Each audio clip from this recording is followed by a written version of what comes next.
In the year 1347, the air itself seemed to carry a curse. From distant shores came rumors, strange tales of a pestilence so swift, so merciless, it left entire towns in silence. No one yet knew its name, but it was coming, riding the wind, riding the sea, riding the breath of men.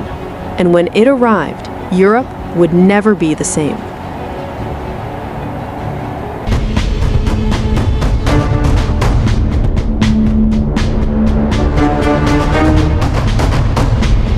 Story begins far from Europe, in the bustling trade cities of the East.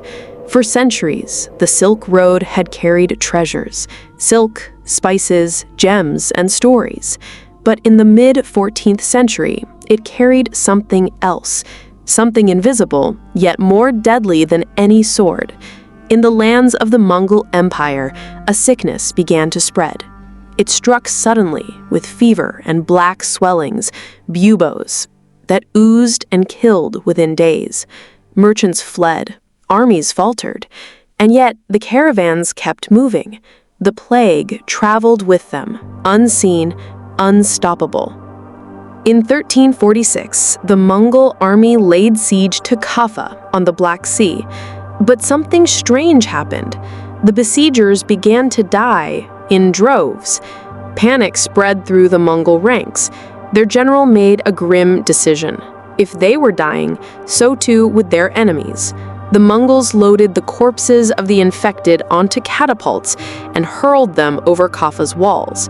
Whether by that act or by trade ships that followed, the sickness found its passage into Europe. In October 1347, 12 Genoese galleys limped into the port of Messina, Sicily. The sailors were barely alive. Many were covered in sores, their bodies twisted in agony. Some collapsed on the docks before they could speak a word. The authorities ordered the ships to leave, but it was too late. The plague had stepped ashore. From Sicily, it would fan out across the continent, following the trade routes like a shadow. It began with fever and chills.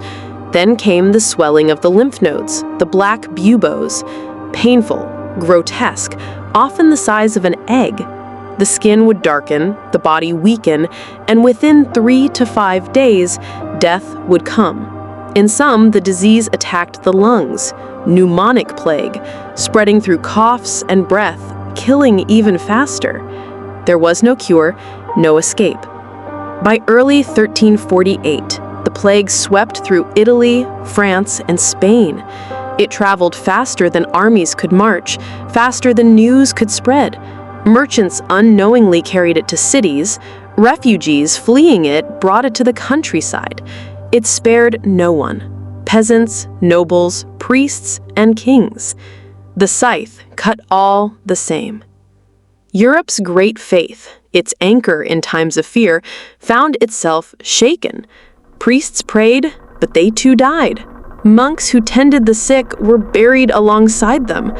Some saw the plague as God's punishment for sin. Others blamed the corruption of the church itself. The very foundations of belief began to crack. Fear turned neighbor against neighbor. Whispers began, blaming foreigners, lepers, and especially Jewish communities. Accused of poisoning wells, thousands of Jews were massacred in pogroms across Europe. Entire communities were burned or driven out. The plague did not stop. In places like Florence and Paris, the streets became graveyards. Houses stood empty, food rotted in the markets, and dogs roamed freely. Mass graves swallowed hundreds each day. The smell of death hung in the air. Chronicler Giovanni Boccaccio wrote, "All respect for the laws of God and man had broken down." Art began to change. Painters and poets embraced a new grim image, the danse macabre, the dance of death, showing skeletons leading kings, priests, and peasants to the grave together. It was a reminder that no rank, no wealth, no virtue could escape fate. Some sought salvation through prayer and fasting. Others joined processions of flagellants, whipping themselves in public to atone for humanity's sins. Many more abandoned faith entirely, turning to indulgence, violence, or despair. The bonds of society frayed. In the countryside, entire villages vanished. Fields went untilled. Livestock wandered without masters. With so many dead, labor became scarce. Wages rose for survivors, shifting the balance of power between peasants and lords. England was struck in the summer of 1348.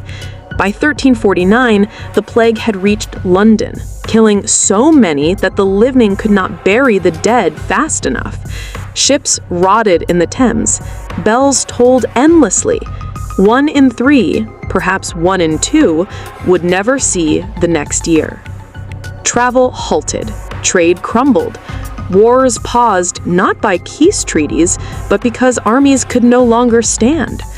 The 100 Years' War between England and France slowed, both nations drowning in sickness. The old order was dying alongside its people. By 1351, the worst had passed. The survivors stepped into a world they barely recognized. Towns were smaller, families were gone, land lay abandoned. But for those who lived, opportunity emerged. Land to farm, homes to claim, wages to earn. The trauma ran deep. Children grew up without parents. Art and literature turned darker, obsessed with death and the fragility of life.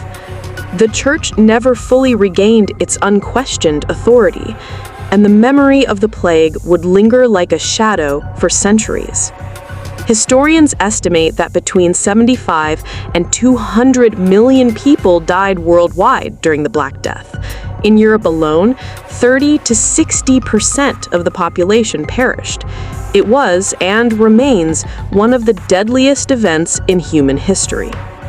Yet, out of devastation came transformation. The labor shortage empowered peasants, fueling revolts that would reshape feudal society. Medicine advanced, slowly, as physicians began questioning ancient authorities and searching for practical cures. The plague did not vanish forever. It returned in waves for centuries, smaller but still deadly.